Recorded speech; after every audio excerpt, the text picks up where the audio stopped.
Leaping lizards. I'm Paul Olson. I'm professor of Earth and Environmental Sciences at Columbia University in the city of New York. Today we're going to be watching some clips of dinosaurs in Hollywood.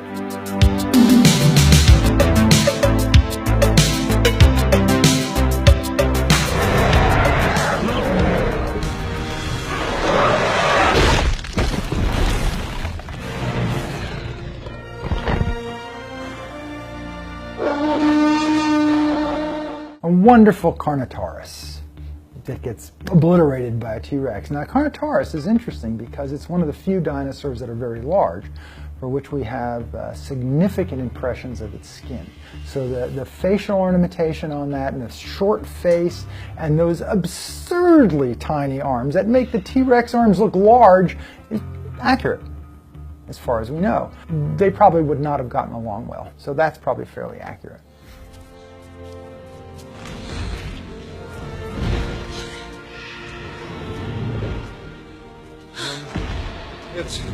It's a dinosaur.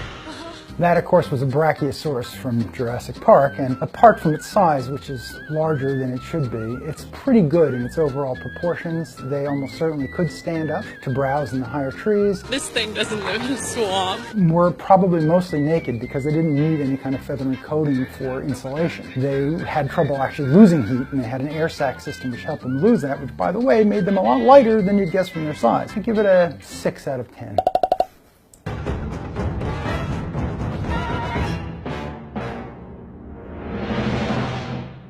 Honey, I'm home. That, I guess, was supposed to be something like an anthropomorphized T-Rex. Wrong number of fingers, everything about it's wrong. Of course, it's not meant to be in any way accurate. Pretty silly looking.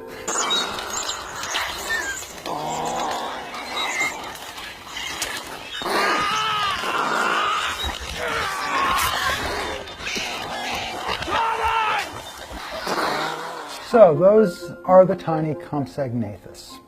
The reconstruction of them shows them completely naked. By 1996, we knew that that particular group of dinosaurs was completely covered in fur-like feathers. So they would have been cute little things instead of being rather snaky little things like they look there. Why dinosaurs always have these, if they're small, squeaks, and if they're large, rah sound, I do not know. Being related to birds, they probably had a whole repertoire of sounds that they could make. Attacking larger prey in groups is certainly plausible, but not really when you're that small.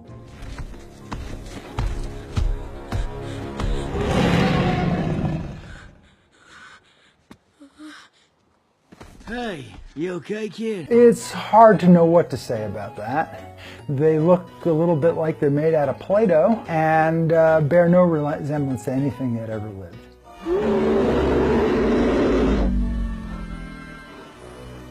Betty, exactly where did you get those eggs?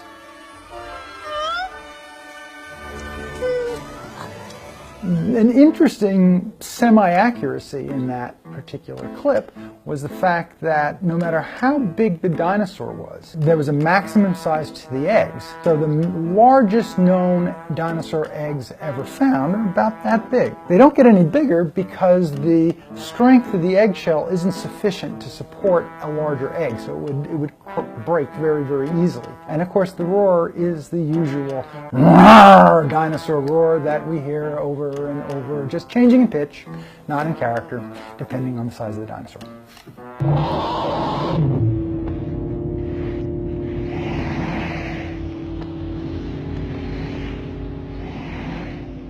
These are really famous among paleontologists. They took iguanas and they glued sails onto them. Then they just kind of run around. They're just lizards. It is true some dinosaurs had actual sails, and it's not clear exactly why they had that, but all of the true dinosaurs that had such sails were bipedal, not walking on 4 legs, and the only animals we know that had big sails and walked on 4 legs were not dinosaurs at all.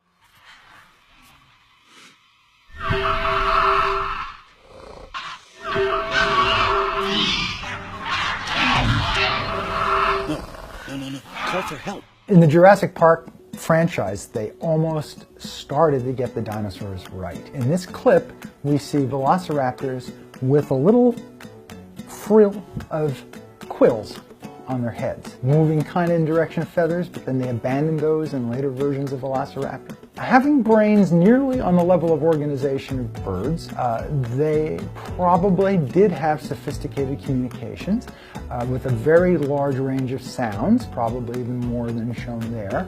Could they be confused with other sounds? Sure, why not? Modern birds can be confused with sounds, dinosaurs could be confused with sounds too. Whether that would stop them from eating you if you were hungry? Maybe not. We did it! We did it together! The Great Valley was all they dreamed it would be. A land of green, of leaves, and life. Dinosaurs didn't live in one place, and they were just like birds. They lived absolutely everywhere. And, well, birds are dinosaurs, so that's an example of them moving everywhere.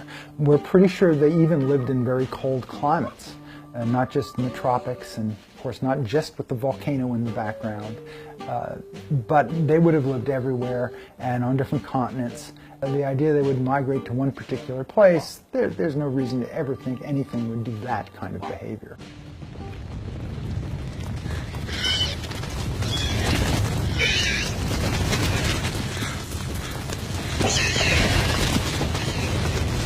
That is my favorite scene in all of the Jurassic Park movies. There are a couple of reasons for that. The first reason is that the Gallimimus they show, they look like living, real animals. And its descriptions of them as moving like a flock of birds is very lovely. I like that. Just like a flock of birds evading a predator. I like the way they leapt over them. They were a bit large for Gallimimus. Proportionally and in terms of their anatomy, they're really very good. That's my favorite part of the movie. That's how I end my dinosaur class. In the movies, it would be really helpful, even though they put people in the plot and they brought them to the present, if they gave more context, just build it into the story. Say things like, well, back in the Jurassic when this thing was really alive, it wouldn't have done this. But when we rebuilt them from DNA, we added these features, just like that. No big deal. Say what's actually supposed to be going on and give it a little context.